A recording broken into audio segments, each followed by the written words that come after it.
Happy new year వచ్చేసింది జోరుగా, hearty welcome చెప్పేద్దామా హాయిగా.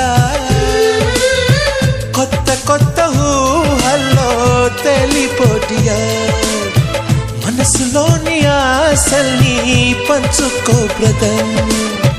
గుండెలోని భావాలు గుప్పుమన్న ఈ వేళ, కదిలల్లే కాలపు కన్నెకి టాటా చెప్పుదామా.